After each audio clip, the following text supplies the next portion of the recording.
Alexandre Dubé. Les vrais enjeux, les vraies questions. Cube Radio. Les affaires publiques n'ont plus de secret pour lui. Il analyse l'actualité. Il sépare les faits des rumeurs. Il n'a qu'une seule parole, celle que vous entendez. Alexandre Dubé. C'est un premier coup de semonce. C'est 420 000 travailleurs du Front commun qui vont débrayer pour une première journée. Ça touche quand même le monde de l'éducation primaire, secondaire, collégiale pour la moitié de la journée. Et dans le réseau de la santé, on aura des impacts au moins pour toute la journée.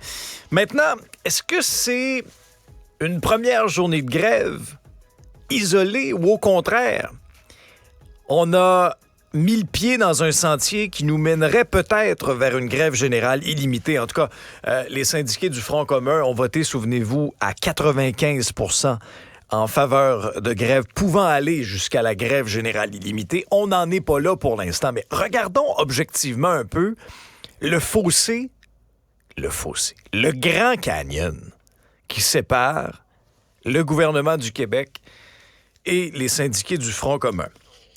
La présidente du Conseil du Trésor, Sonia Lebel, a déposé tout récemment une 4e offre aux syndicats. On parle d'une hausse salariale de 10,3 % sur 5 ans, en plus d'un bonus de 3 % pour certaines catégories d'emplois.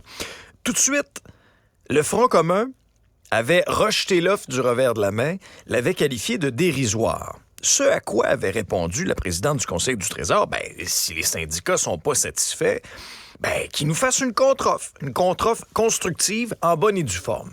Or, j'entendais Éric Gingras de la CSQ en entrevue me répondre une contre-offre sur le plan salarial, là, oubliez ça, il n'y en aura pas.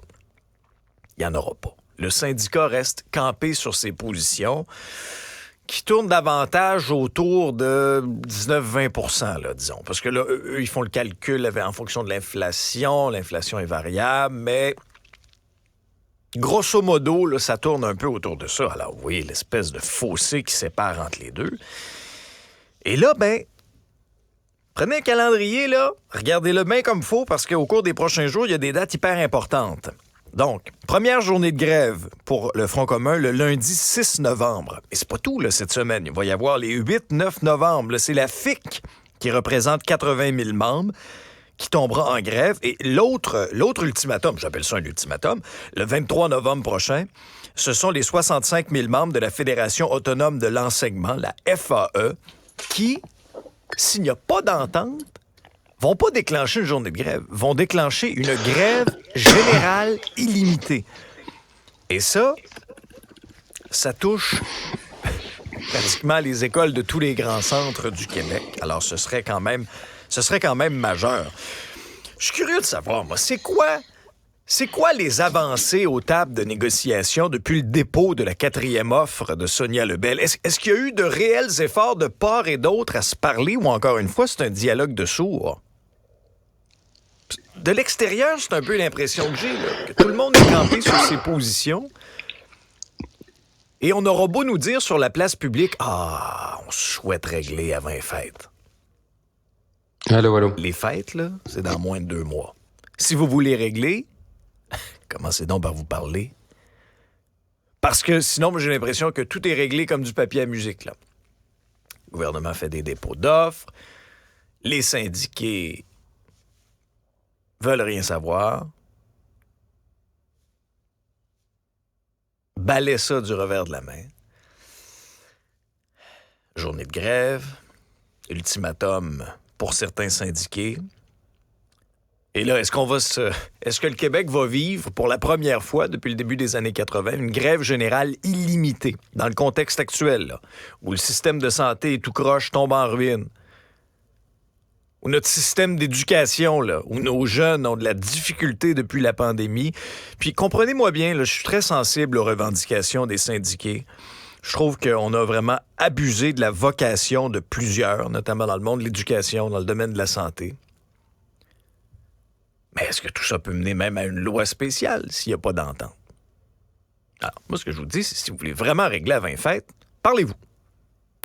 Arrêtez le dialogue de sourds, parlez-vous, écoutez-vous. À un moment donné, je me demande vraiment ce qu'ils font autour des tables de négociation, parce que ça n'avance pas, et ça n'avance vraiment, vraiment pas.